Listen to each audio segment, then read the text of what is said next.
Seigneur, que ta grâce, seule ta grâce. Nous voulons instaurer un état de droit. Et dans un état de droit, il y a une justice indépendante. Ce n'est pas à l'individu Félix Tshisekedi de commencer à faire justice.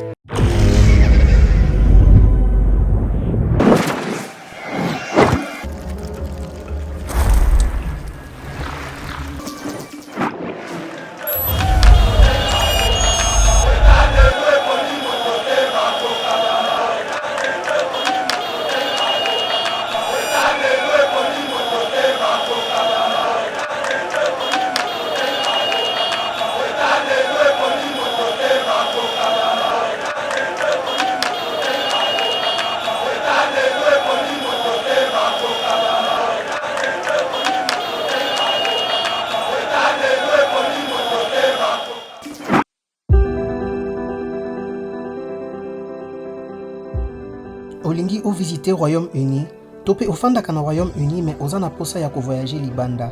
Ezala pona voyage obongisa kala, topé voyage ya mbalakata. The Globe Pharmacy a ko faciliter voyage na yo na mitungisi nyonso ya COVID-19. Azo proposer ba test ya COVID ya ndenge nyonso, test antigénique to test PCR. Nali pe couper sa certificat oyo ikosunga pona voyage na avion, train topé bateau. The Globe Pharmacy azo sunga bandeko oyo bafanda kana Royaume-Uni ozala vacciné to non vacciné. Soki olingi kobima to pe kozonga na Royaume-Uni pe oza na posa ya numéro ya réservation pour na ko remplir formulaire ya localisation ya ba passager.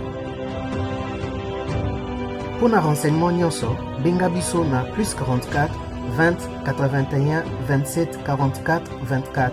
To pe na WhatsApp +44 74 05 81 41 70.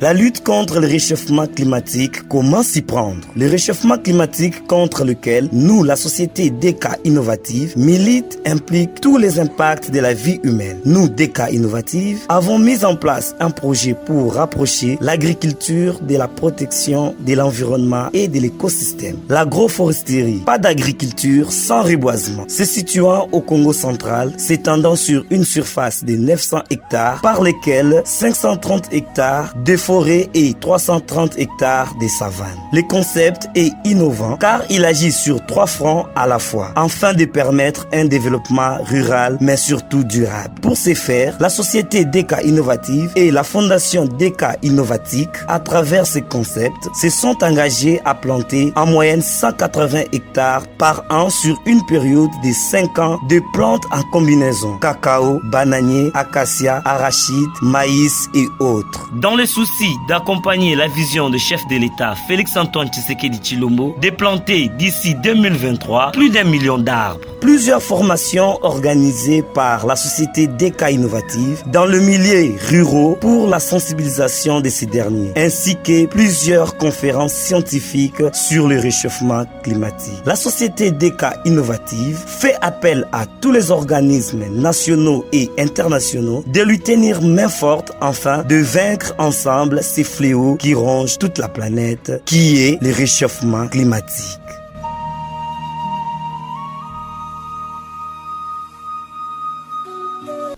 Bonjour mesdames et messieurs, bienvenue dans notre émission Éveil Patriotique, émission Oyo. Tozalakana pour servir par rapport à l'actualité à l'économie scène politique congolaise. En tout cas, je vous ai manqué pendant un certain moment. C'est parce que j'étais vraiment empêché pour Nalikamboumo qu'on avait comme ça. Je pense que Boébi Ango très bien. Mariage religieux dans le 30 décembre. Alors, DG Shadrack Loholo a Pessengai Bongo détente. Ça est non. Pour reprendre Moussalaga le 10 janvier. Voilà pourquoi je me suis pointé devant vous pour que cette actualité n'dengue. Tomesana Kopesa Bino, en tout cas, bonne année 2022, merveille à toutes et à tous. Surtout Bino, abonné Nabiso, plus de 125 000 abonnés au Blandarayeba TV, en tout cas, Bozali, fidèle, il y a Éveil Patriotique, ça nous fait chaud au cœur. Kozala Nabino Elongo. Merci beaucoup. 10 janvier 2019, les jours que Fachi était déclaré par la CEDI vainqueur de la présidentielle de décembre 2018 provisoirement. Tokolobele yango na kati émission autre kama ko betali solo na Benjamin ndenge jour yango ezalaka ndenge nini bato bazali kozelela bonne nouvelle yango ndenge nini ba tendance ezalaka ndenge nini. On va en parler. Ça fait quand même beau de revenir dans l'histoire pour nous se rappeler surtout na makambo o esalaka biso esengo makasi. Le président de la République Félix Tshisekedi Tshilombo attendu ce mardi à Lilongwe au Malawi pour participer au 42e sommet de la communauté de développement de l'Afrique centrale SADC prévu du 11 au 12 janvier 2022. Les transports en commun paralysés à Goma ce lundi 10 janvier 2022. Les taximens,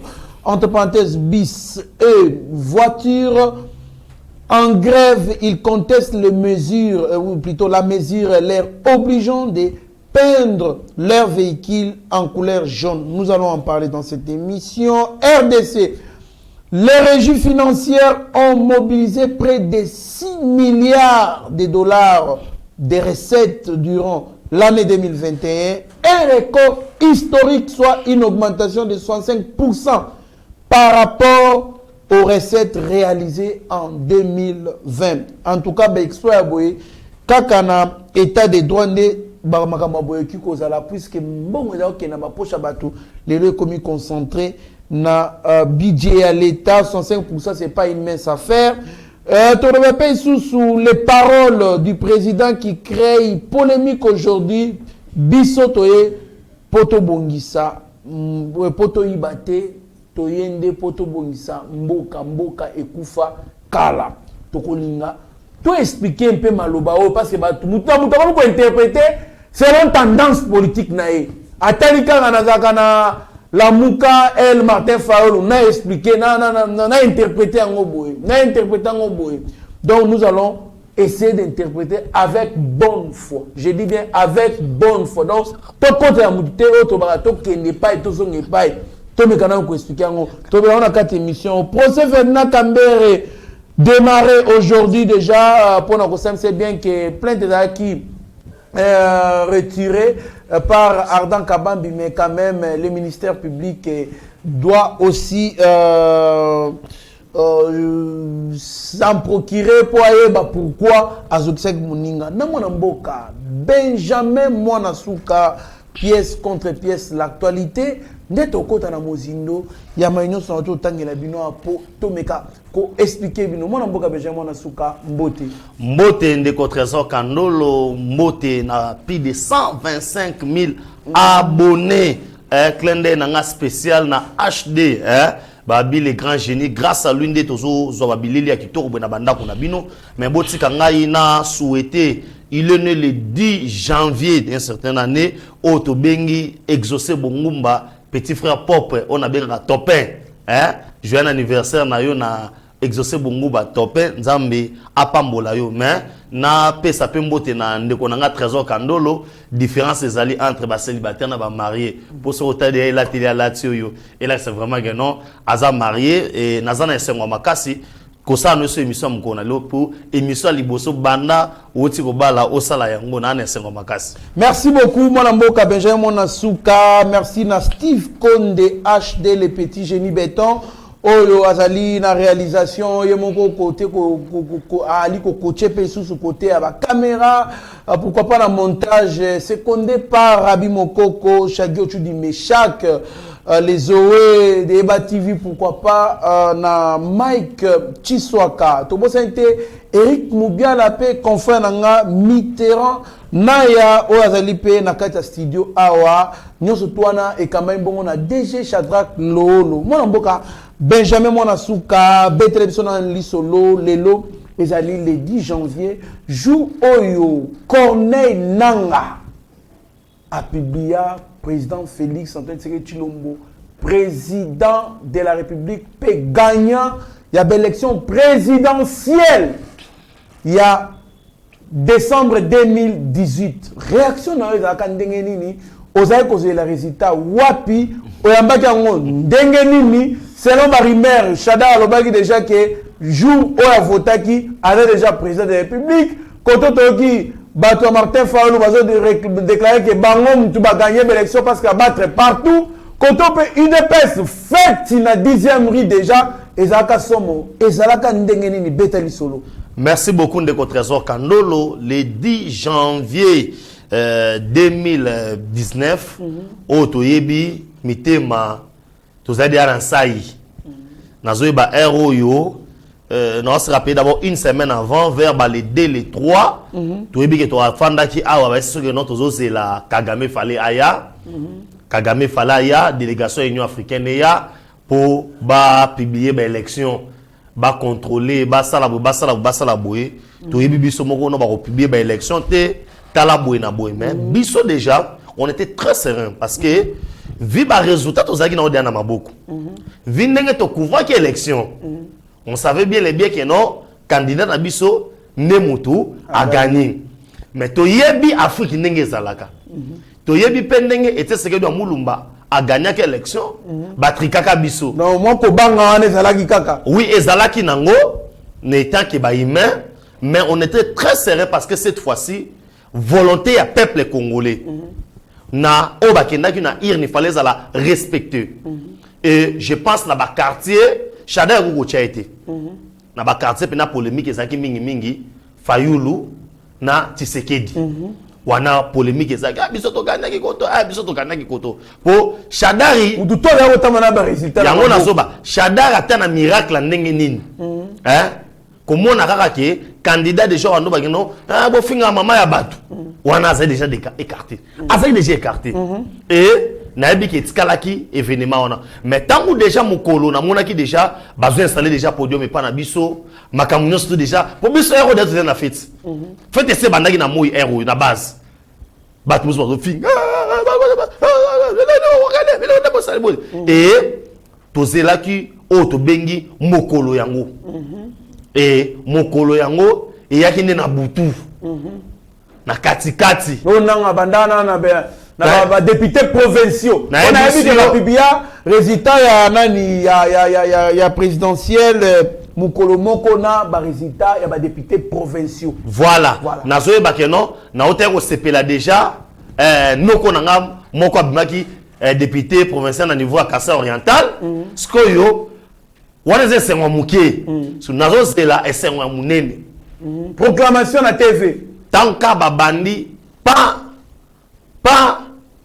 c'est que de chilo mona ebisiyo place aux na base na mona full moko o ya vers limité o non na mona te na butuana mais na ebisiyo ezaki dégâts c'est pour vous dire que non mukolo lelo e rappelanga esengo e rappelanga pe babilo to banda ofinga so na bomwana bino ba bana mike bozo na parti na IDPS pour kufaka boye et kozwaka pouvoir te et puis après voilà Lumumba lobaka Kasavu lobaka boye na boye et tribu mo banda ofinga trop ino banani o babosa que non IDPS ensemble ya bikolo nyonso et na yebi kezaki esengo pona biso et aujourd'hui je suis fier il y a que 3 ans lelo okoki mukona lelo on est fier ya komona fachi na oto bengi azoka mamboka kitoko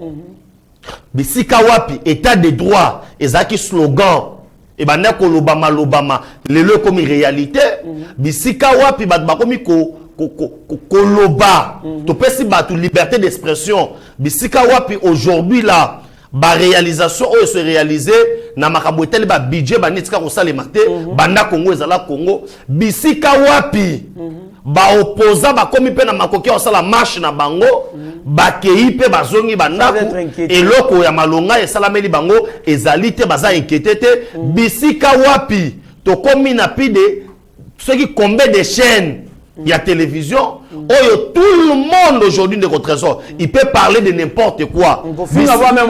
Bisika wapi, bakoko ko finga mokonza mboka, non seulement ko finga mokonza mboka, mais mutasali toute une émission ya ko finga mokonza mboka, ko finga mwasi na ye, ko finga bana na ye, ko finga mama na ye, il n'est pas inquiété. Bisika wapi, Congo ils ont un concert des nations. Aujourd'hui, on parle du Congo. Tant qu'on sait que non, le président de la République a Kende, il y a que prochaine réunion aux ala Awa, na RDC, autre aux Flambeau, il y a SADC, après Union africaine. Bisika wapi Congo a participé, na babiloko ya minene ya monde. Et aujourd'hui, 3 ans après, ils allaient historique parce que mon lobby dimanche, mon kontamboka a signé qui bongo na payo les Émirats Arabes Unis contrat ya makambo auto lobby. Il y a Rotonga, port, il y a eau profond, il y a banana. C'est pourquoi ce jour, il y a le 10. Et rappel à Rangaï, et c'est un autre Zaki Nango. Merci beaucoup. En tout cas, journée Moko Kitoko, journée Moko. Il y a Essengo Makasi, journée Oyo. Vraiment, Tomona, en tout cas, ba Congolais, ko sepela, ko fête Namboka, c'est-à-dire que Zalaki, somme Makasi, on est qu'à la 10e rue, au monde, tout le monde, Moutako Uta, Nangaliema, Moutako Uta, na Mongafula, Moutako Uta, na Nsele, Ako Uta, na Gombe, Ako Uta, partout, Lemba, Massina, Aya Kosepela, na 10e rue, parce que là-bas, Zalaki, Maman Nessengo, on s'est consolé, to aliko beta masolo, ya nemboka ya liko kene, nema kamba aliko salema. Donc, mais na ko retenir kaka moi momoko na discours. O moko zamboka saka na Boutwana, pe moana ezali lelo respecté parce que batu oyo bazali marginalisé lelo bazalité. Alors baki c'est une victoire, ce n'est pas une victoire d'un camp contre notre camp. Mais c'est une victoire des Congolais. Voilà. Lelo na Union Sacrée, on a tout le monde. Voire même, il y a certains gens dans la Union Sacrée qui veulent chasser les autres. Voilà. Pour dire que nos bino zalaka. C'est comme s'ils n'ont pas les droits, les lots, il y a qu'à exprimer son opinion à Bango. Je dois dire aux gens aujourd'hui que non, il y a des gens qui ont travaillé avec Kabila, qui ne sont pas mauvais. Qui ne sont pas mauvais. Ouais. Dans l'Union Sacrée, il y a de ces gens au baillé les lots, na esprit à moquer avancé. Mais au sein de l'Union Sacrée, il y a aussi des gens qui sont venus que Mboka Sanini est sombré. Il y a un mais va travailler na Kabila. Va travailler na Kabila. Mais ba faux esprit. Ba na faux esprit que non. Mboka Sanini et qui ne libosote. Et ça peut pas me travailler na Kabila qui se disent que non. Le temps de Kabila est passé pour la vision oyoyo pour tout le kato kene na makambo liboso. Merci beaucoup mon Mboka. Ce point là on close sur ça.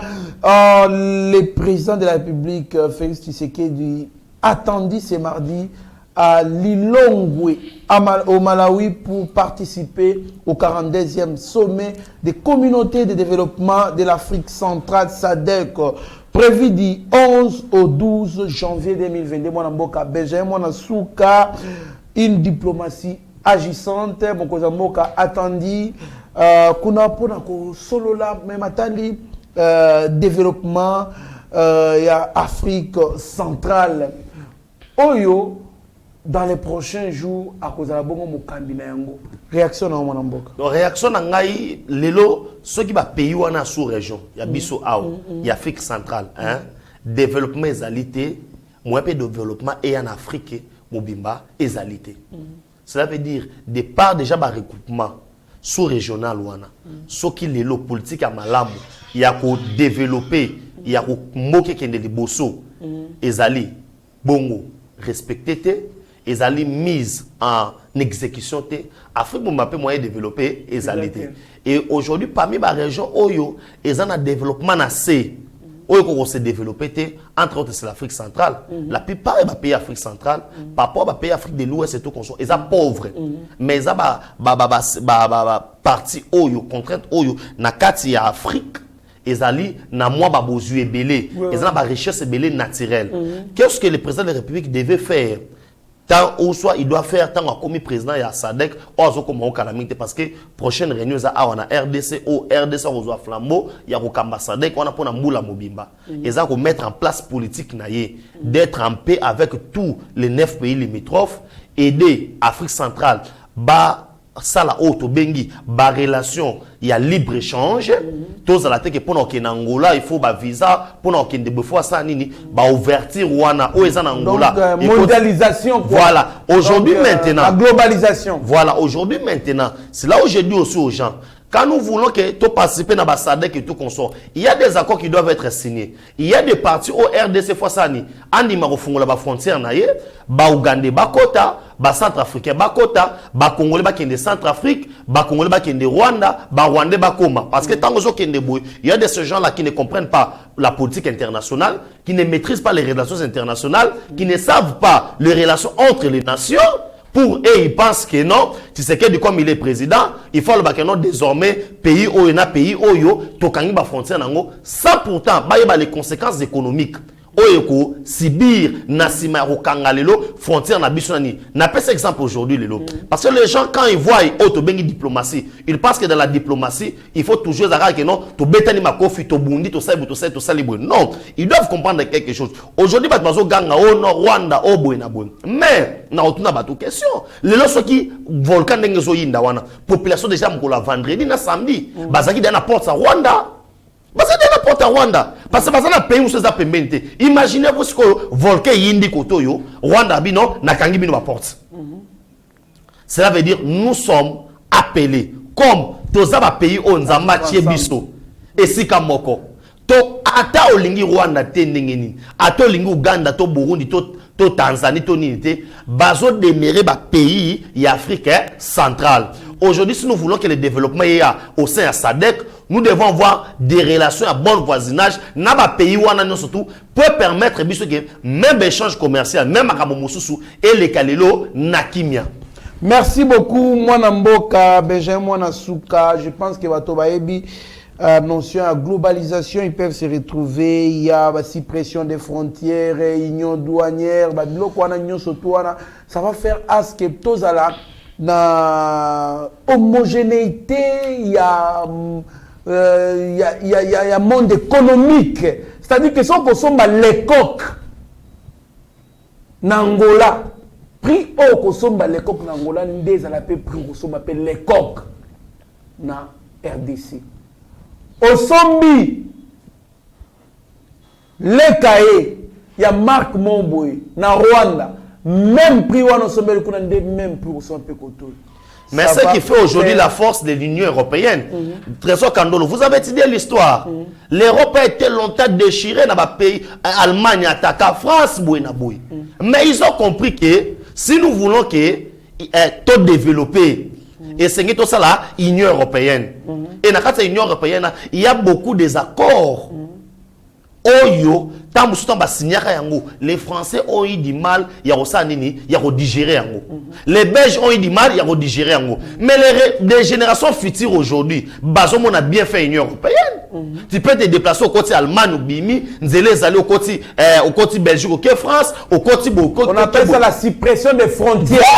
Voilà. Donc, frontières, il y a entre Belgique et France. Voilà.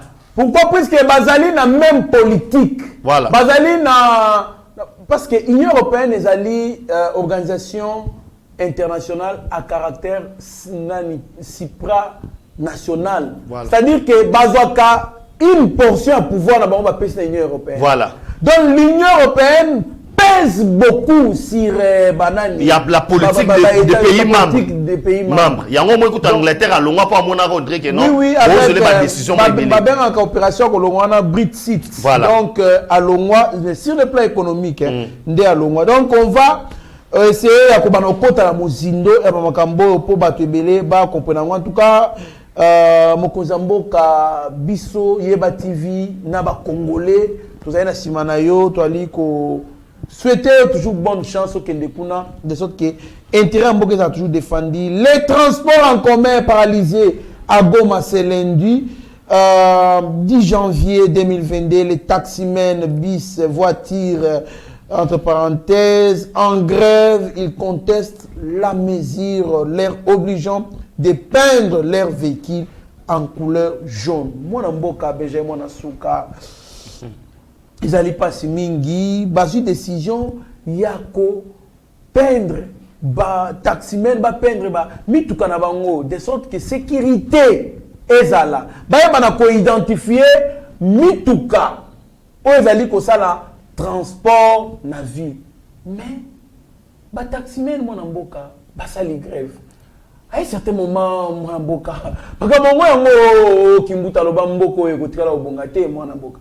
Non, Kimbuta loba qui le Congo de chez Anarai pour na kobonga nango, mais ce que moi je vois très mal. Et ça dit que les gens ne veulent pas être identifiés. Partout dans le monde, ils ont une identification que non mutuka obo. Mais région bazo boy identification wana. O bazo boya ba détecter que o eza mutuka ya personnel, o eza mutuka ya transport. Et zali région moko bazali ko la insécurité. Kaka bango moko wana mutu balela insécurité. C'est pourquoi je dis hein ne balubaka daje nini balubaka nyamaliaka lidesu azavanda na kasa lidesu. C'est regrettable. Bino mo bozo la insécurité parmi ba voix oyo l'état zali censé ko contrôler bango et zali ba peindre oto bengi mituka na bango na langi oyo et ko identifier que oyo zali mutuka ya boy oyo zali mutuka ya boy pena sima nango faut pas ka kosuka bongo faut ça la numéro pour ata ba enlever moto pour tout monde na gomat o ba enlever moto ba ko bomé na zambe pa ba to moko boy ba senga $5,000 $10,000 pour ba libérer. Mais population soit zawana bako mutuka boy et ça peut identifiable pe ata ba infiltrer ba côté na mboka to koyeba ke mutuka boy na mboka musu baza ba système ya ba GPS baza na ba caméra ba vidéo de surveillance na banzela biso na to komi na niveau wana te comment mesure moi kitoko bongo bino boko ko sangana bossa la grève bol ba ke non nous n'acceptons pas ça non ça vous êtes responsable de l'insécurité à Goma. Parce que vous ne pouvez pas, je dis bien, vous ne pouvez pas, Koboya, mesure ya bongo. Et c'est bien pour la sécurité, Nabino. Aujourd'hui, le crime est dans la voiture, marque IST, à Kinshasa, Toyota IST, ou une raquette. Et diminue de votre trésor. Et diminue pourquoi? Parce que l'autorité a vu la Sengaki, taxi surtout, la couleur à jaune. Et puis, ceux qui IST on est à transport en commun et tout consort au rerocha yango nani fumete comprendre pour ceux qui kamoye ça et puis ba obligé ba on a butu ba tambola ka minda osani yo mota banda bazo ba mesure wana ba enlèvement ya ba mituka ne sila si personne me diminue ba kawana to ka ngoli susute mais comment les gens peuvent se faire barrière pour na mesure oyoyo là encore c'est le chef de l'état vraiment là encore c'est le chef de l'état. Là encore, ils ont Rwandais. Ceux qui ne veulent pas ces histoires, c'est des Congolais. On va se décision avec non, to boy mesure wana. Est-ce que c'est les grève? Il y a on a ba paralyser ville. Ah non. Na mesure ozali bien pour na bango. Mes frères, franchement, ceux qui me disent ba na so muko na to fata, bo landa biso partout, moitié, botika biloko wana. C'est pour votre bien. Et ça pour bien à bino, je demande à la population baye bisa. Ceux qui ont mutu kanaba parole yango jaune té ko matate parce que ko créer l'insécurité. Bo senga na ba taxmen no surtout ba to samibe ko l'état tché ba et ça partout. Tout le monde na Lubumbashi. Ami to surtout les anines. Tout le monde a yango awa na Kinshasa. Tout le monde yango na Congo central les APMB ba nini. Et pourquoi ba ko boyango non? En tout cas, ils n'allaient pas si mingi, Congolais. En tout cas, nous voulons une chose et son contraire. Chaque jour, Waliko Ganga, insécurité. Processus pour sécuriser Bino et Zali, Marambo Belé. Parmi les processus, parmi les mesures pour décanter la situation d'insécurité dans l'Est, c'est aussi identifier. Mituka et transport en commun. Parce qu'on enlève les gens là-bas. C'est chaque jour, Toyokaka. Oh, boy, enlever Moutou. Bali kosenga $10,000. Bali kosenga $5,000. Mais pendant qu'on est en train de vouloir résoudre vos problèmes, Bino Bozoni créer sous vos problèmes. En tout cas, idée aussi, vous n'avez pas nani. Non, ce n'est pas une bonne idée. Association des chauffeurs du Nord Kivu. Soit des Goma. Bon revoir Babylone sur la décision de Boswaka. Parce que décision au besoin pour gréver, ce n'est pas une bonne décision. Ce n'est pas comme ça qu'on peut aider son pays. On n'aide pas son pays à cause de la décision rebelle. Ce sont des décisions rebelles. vous devez revoir vos décisions de sorte que vous pouvez identifier mituka nyonso tout moi mboka Benjamin Nasuka en tout cas babilo aboyesengaka ya auto baka émission oyo eza émission moko eza un caractère pédagogique bata moko il faut que ça l'appelle la conscience ya ba congolais donc bocha ba couleur na mituka bino numéro 1 ya association de chauffeurs ya Goma revoyez votre décision benga ba chauffeur bateau sa décision ya bakonzi Benjamin Mwana Suka Tali Okoba les nominations se multiplient. Ces nominations sont faites par les ministres de l'ESI ministre Mohindo Zangi Mwana Mboka Nazo Kaba Inikin kuna ba nomination na ba IEC partout ba nomination mais bali kolobake il paraît que la nomination on a kuna batu ya ensemble ne mutu ba l'économie kuna réaction na Mwana Mboka réaction na ngai ndeko trésor merci beaucoup le ministre Mohindo Nzangi ya kokuta na mesa ya ici nani projet oyo Tomaluwa ka prédécesseur na Tikaka entre autres les états généraux il y a enseignement on a rappelé batuki et salami na monde batu so critiquer premier ministre Ezoka Musanga au premier ministre point na ba 6 wana te on a vu le premier ministre Jean-Michel Chamalukonde azalaki na makambo ya lancement ya makambo ya TENAFEP azalaki na makambo examen d'état azalaki na makambo ya maman Antoinette Kipulu formation professionnelle à et métier et tout consort il a été toujours dans des rendez-vous scientifiques parce que je vois les gens voulant critiquer le premier ministre pour bazo comprendre makambo ndenge zo kendete présence il y a premier ministre na ba 6 wana ezaki important mais ministre pour avoir ordre de mission il y a organiser manifestation boy et c'est le premier ministre a bayango le premier ministre a été informé et na kati wana il y a eu 345 résolutions entre autres ba décision ministre azui ya kokanga ba faculté mususu na ba université pour ça fiable té mais yo qu'est-ce que là où les bas blesse c'est quoi le ministre Mohindo Nzangi na ba critère mo ka ba université d'abord ya ko ba non université X zo répondre té il se fait que université monsieur dans nord Kivu mais na mukanda ya suspendre ba suspendre na sud Kivu wana to longoli na wana to yena mamboité ba nomination là où na condamné son cabinet premier ministre Mohindo Nzangi a commencé à nommer ba recteur ya ba université na ba province batika ke ka bongondri ba za ki diba. Or, qu'est-ce que la loi dit? Tant va rectifier la loi en 2018 par le Biboui. Recteur y a université et Sengeli abanda kozala désormais abanda kozala voté par ses pairs, ba professeurs, nakatia ba université. Maintenant, tu as souffert nango pourquoi? Il y a de ces universités nakatia ba province. Oyo, bazara na ba chef de travaux, na ba assistant. Ils n'ont pas de professeurs. Maintenant, si la loi doit être appliquée, ces pères maintenant qui vont voter les recteurs de cette université et vous allez là-bas, banane. C'est pourquoi le ministre avant à ça la nomination va mise en place et c'est là qui a se référé na premier ministre. Yango omoni na tangu ya auto bengi ministre Steve Mbikai alongola ka tangu ba chaka auto bengi nani DG ya IEC nani le vieux bangala le prof bangala ma papa ya longola ka yi aspandaka yi ndo monaka Bruno Chibala akomelaka ministre koyebise que non ozali nani nyoso o peza nini c'est parce que les professeurs parmi peu ba revendication oyo ba lobby il faut na ministère ya ici s'il vous plaît on doit mettre Moutaza Mouta domaine. On doit mettre un professeur. On ne doit pas prendre un politique, le mettre à Kambaba scientifique. Ndeko trésor, place ma beba ninde yangoana. Pourquoi on doit mettre Otobengi un politique na place un scientifique? Ça veut dire que tu vas commencer à prendre des décisions. Il y a eu des résolutions au Ezwami na Otobengi nini salamaki yaba professeur. Mais tant que vous êtes au ministre secteur, tu ne vas pas appliquer ces résolutions. Parce que nous sommes dans le cabinet, non, nous faisons ça qu'on a une résolution et dans l'état général des enseignements. Mais vous, il y a un premier ministre et tout doit être pris décision dans le conseil des ministres. Et puis, recteur, et c'est une nomination.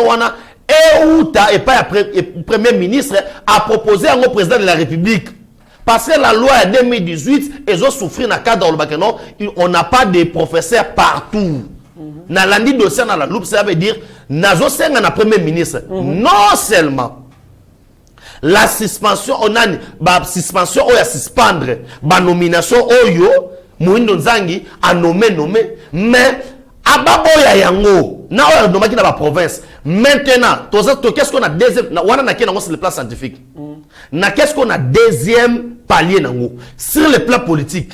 Qu'est-ce que représentent les universités dans l'électorat? Ne contre-raison, à partir déjà, il y a des universités et ça a une influence politique. Maintenant, qu'est-ce qu'on a constaté? Le ministre Moïndo Nzangi, na sa nomination, plus de 65%, ils allaient battre ensemble. Azoluka déjà a positionné Bango par rapport à la échéance électorale au SNN et Zali Koya. On ne peut pas laisser comme ça.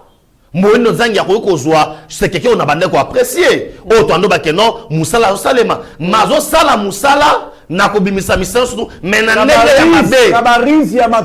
oui, de chercher à Koluka ko positionner Batuna Bango par rapport à l'élection. D'où alors nous avons un premier ministre Jean-Michel Samalukonde, mais respect excellence. Zoua ba makoki na onyo surtout. Au conseil pesio yebisa na ministre Moïndo Nzangi abenda a retiré.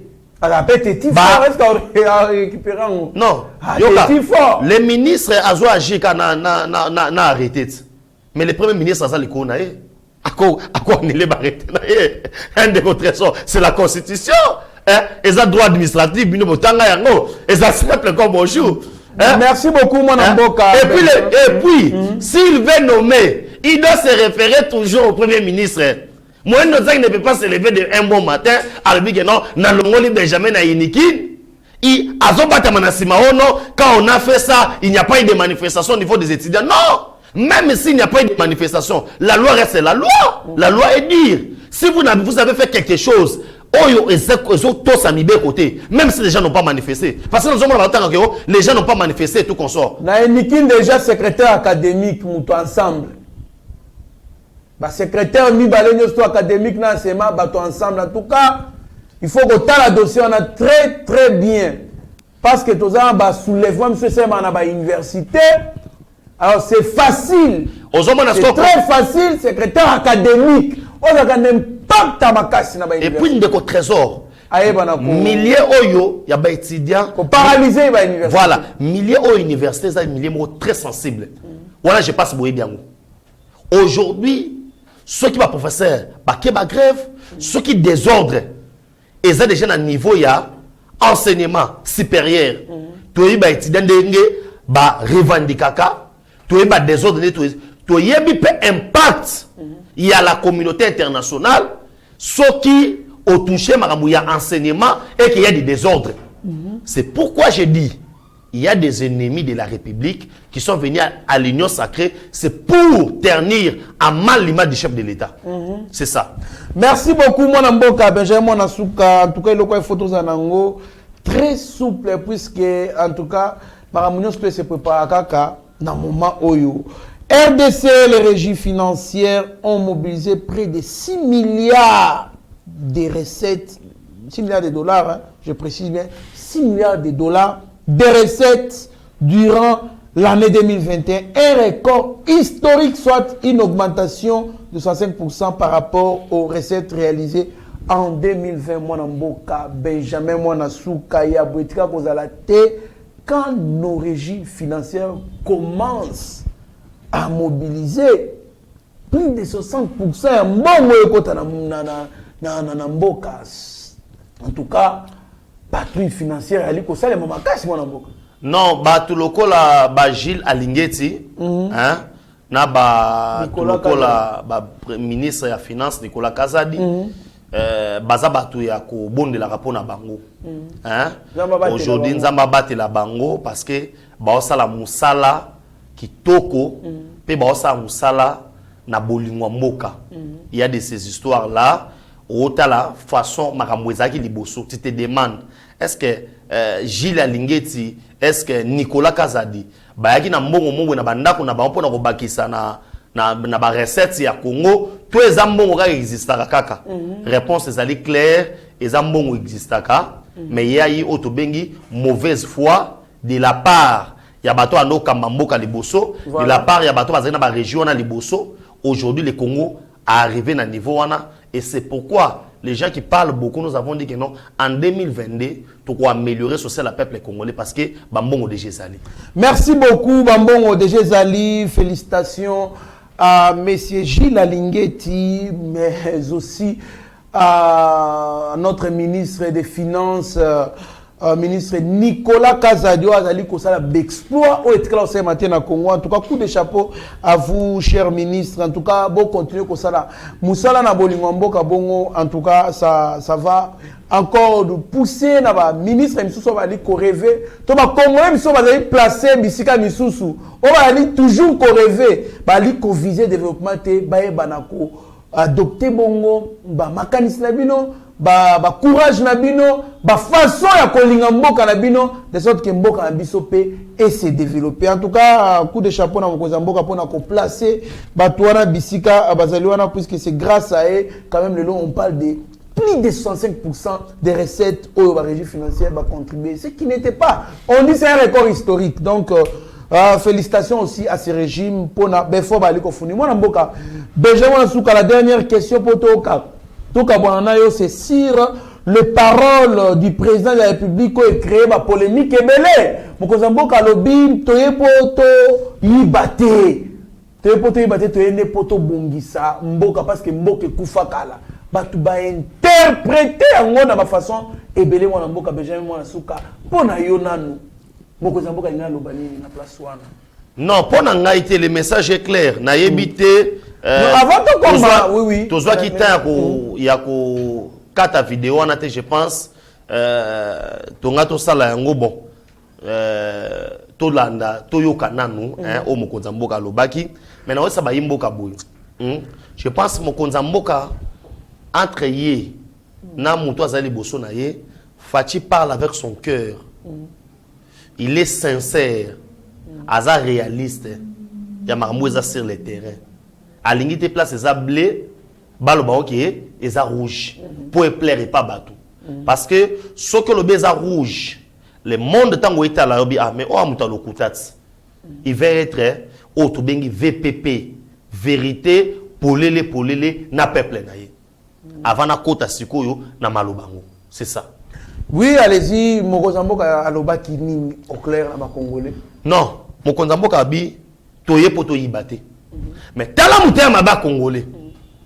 Toye poto yibate so bimate. Toye poto sa musala ezo bimate. Mais mboke se kufa nde bakati. Comme président lo mboke se kufa, président lo mboke se kufa. Ndeko trésor.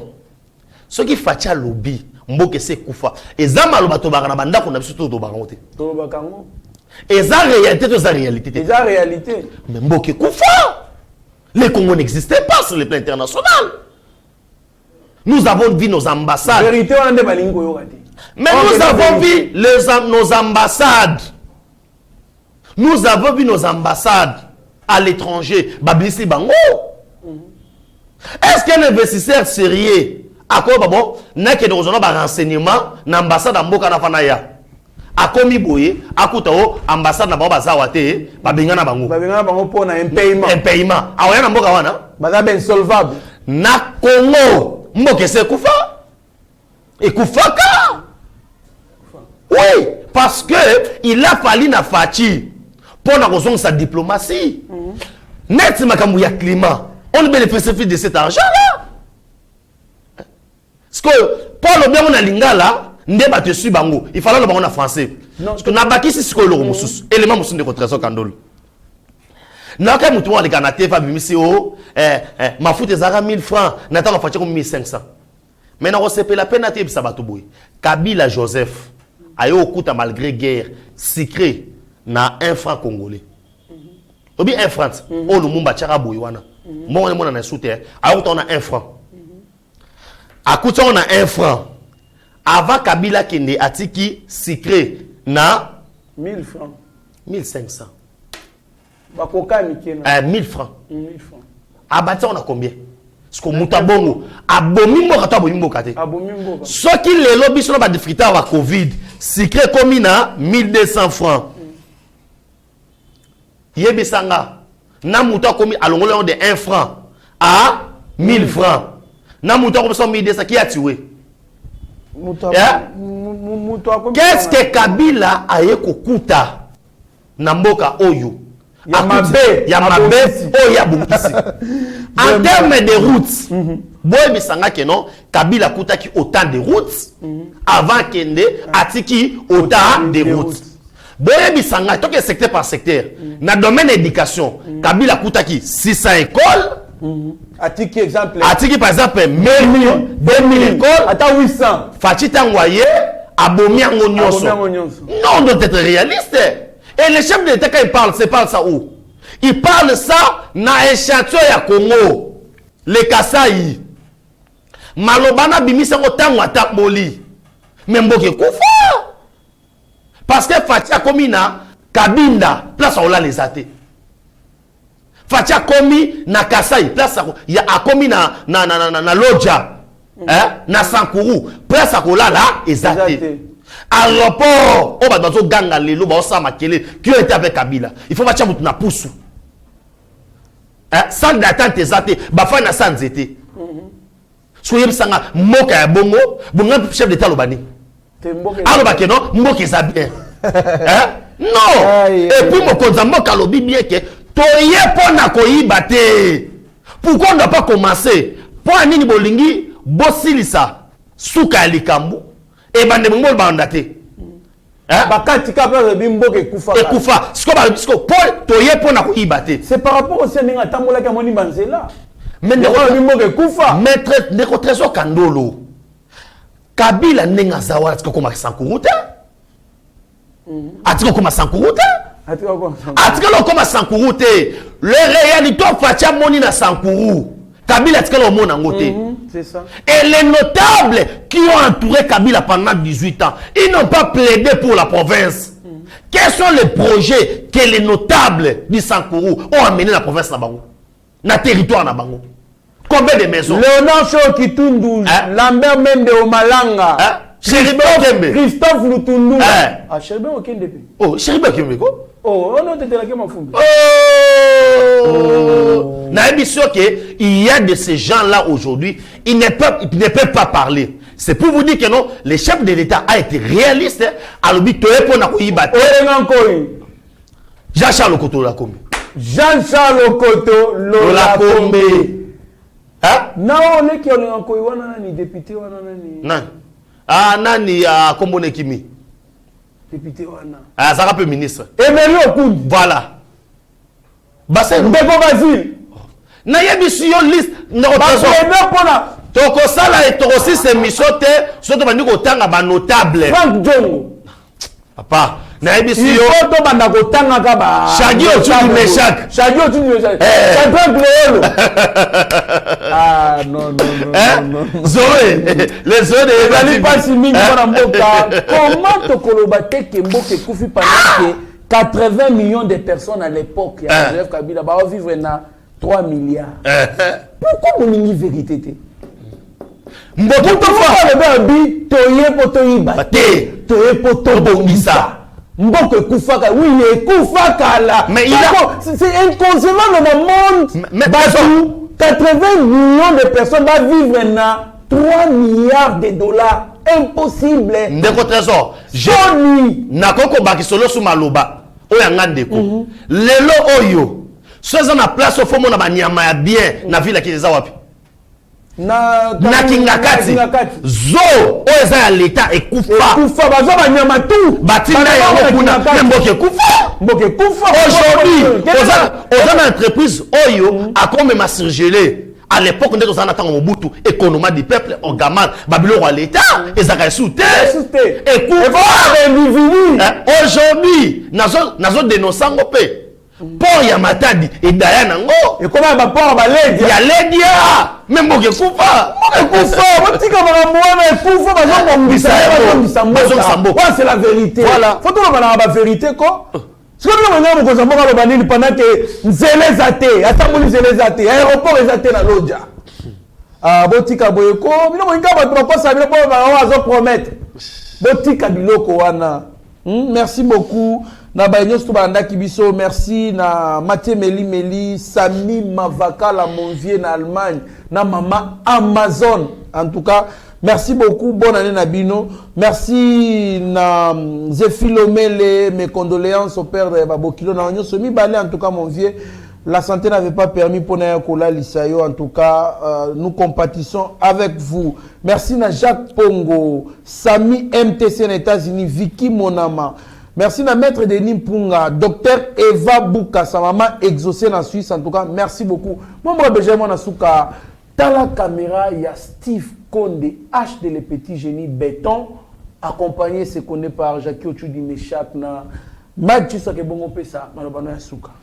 Maloba suka pona baik nyonso bazola na biso ya Congo bolanda bato mité ya mabete mboka eza ya biso et to sala effort nyonso to ezo sengela esika mabe ezali nous dénonçons bisika ya koganga to ganga bisika koseka to koseka mais ba ya kokosa bato na kokata ba vidéo lokuta te mboka oyo bato baboma yango baza bato oyo baza lelo to benga ba boss banani biso to souffrir po bango ba boma mboka oyo wana eza likambo ya kobomba te na pesi merci na ba oyo nyonso to Zéphilomele encore une fois toujours présenter ba condoléances tala au père d'Akitou yoza vie na biso temps na maramusu permettait tout na matanga mais on est ensemble on est de cœur na pesi mbote na bonne année na ngai pe une fois encore na auto bengi les amis de Benjamin Mona Suka na Maroc mbulo na ozala wana président Alain Moulamba na bo sanité bateau non surtout ba soutenir biso de l'ombe de près Gisson Lotete Fumwa Italie maman Brigitte Kaja maman Blessing Tumba Lumière